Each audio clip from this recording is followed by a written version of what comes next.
All right, today I'm going to make a pretty controversial statement in a lot of circles, but if you go to really serious coaching circles, you go to circles for people who are experts in biomechanics, particularly when there's an overlap, it really isn't a controversial statement.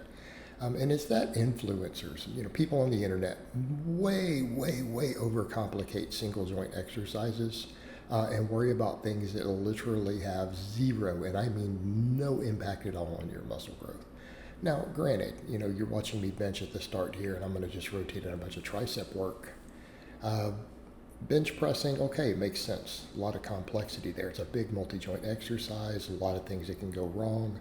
All right, so there is certainly a degree of complexity. But we start looking at all these single joint movements. I don't care if it's a curl, a tricep extension, a lateral raise, whatever we're talking about. People will make these arguments that this is the right way to do this. This works.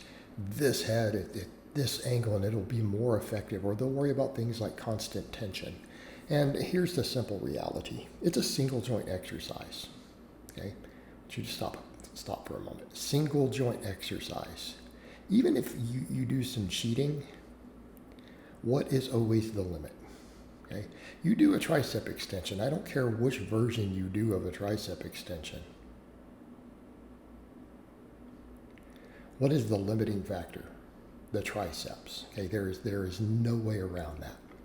There's no way around that. Now, will certain variations have a little more emphasis on certain heads of the tricep than others? Yes, absolutely. Absolutely. But isn't most of our growth coming from our big movements? In other words, isn't most of your tricep growth probably coming from your pressing? All right, well, let's say by most, at least half. Your triceps grow. You take any novice lifter, will their triceps grow from benching? You do nothing but benching and pressing your whole life. Will your triceps still get bigger? Of course they will. Yeah, they will. They might not be optimal. Might be one head of the tricep lagging, but your tricep is going to grow. Hopefully everyone understands this concept. All right, you're picking a single joint movement. What are we doing? We're usually trying to add just a little extra work to an area that could be lagging. All right, we might even be trying to add work capacity to keep the big movement going.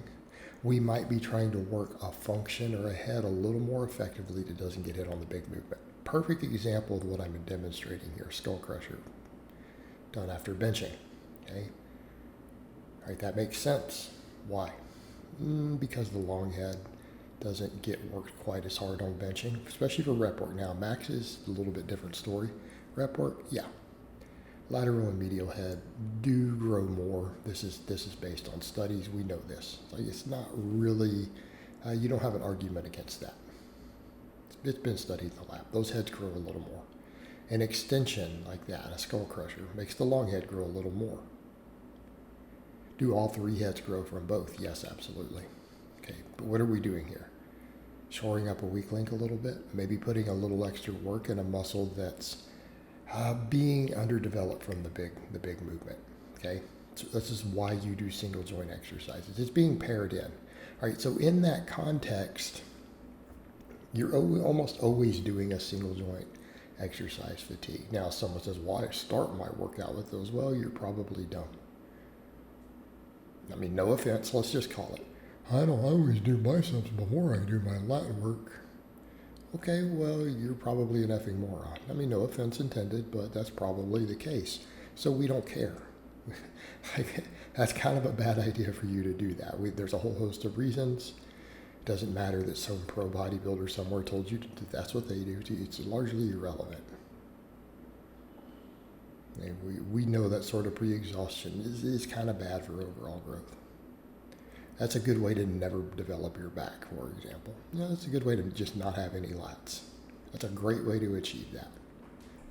So in that context, they're almost always finishing things off. All right, number one. Number two, what's the real muscle involved? That muscle. So as long as fatigue is there, it's getting proper stimulus. Okay? It's getting proper stimulus. Could we make arguments at things like making sure the range of motion is good through the lengthened position? Keeping in mind the lengthened position is where most of the growth happens. Okay? The muscle is stretched. Tricep extension and press down, that means when it's bent the most. The lockout doesn't actually contribute that much to the growth. It doesn't.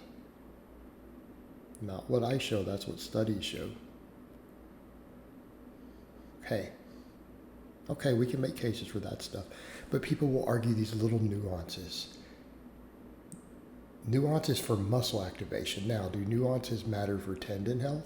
Can I make a case that you should probably lean forward more on a bicep curl, a standing bicep curl? You bet. Why? Less likely to rupture a tendon, the injury rate's lower. But does it work the bicep harder? Like, are you actually going to get bigger? Are you going to get better development because of that? No. Your tendons are going to hurt less.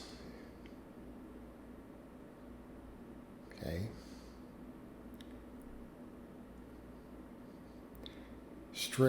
Strict versus sloppy. You think it matters? As long as that muscle is the one that's reaching failure or fatigue, do you think the muscle and the tension on the muscle cares to a great extent how strict it was? Could we make a case from a recovery perspective? Could we make a case from eccentric loading? Sure, we can make cases for all these. But are you going to argue that one of them is going to cause substantially more growth than the other? And you notice people will argue for both, by the way.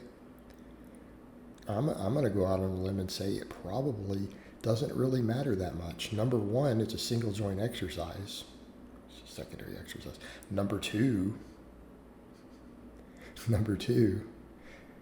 you're taking the primary mover, that muscle to fatigue. You're taking it to fatigue. Okay? You really think it matters? Same thing with some of those things with the movements are like, well, this will add more range of motion when it doesn't. I mean, if something adds more joint angle range of motion specifically at lengthened positions, okay, maybe. But if you're talking about some arbitrary perceived change in range of motion that's not affecting that deep joint angle, it means nothing. Continual tension means nothing. Complete made-up bodybuilder term that is not a factor. It doesn't affect muscle growth at all, positively or negatively. People just like doing it. They're convinced it does something, but it doesn't. It's irrelevant. And that's kind of the point. People overcomplicate these simple exercises, and they need to stop doing that. It's ridiculous. And then they portray themselves as someone putting out great knowledge and information when they don't know a goddamn thing. Oh, they got in shape and have some abs while spitting out complete nonsense about the biomechanics and training. They don't know anything. And they're spouting things as this is the right way to do it when what they're spouting is completely irrelevant. It probably has no factor, positive or negative at all. That means it's not necessarily bad, it's just that it doesn't matter. All right, guys, but that's really all I have to say on that today. I hope it's been informative, and I will talk to you guys next time.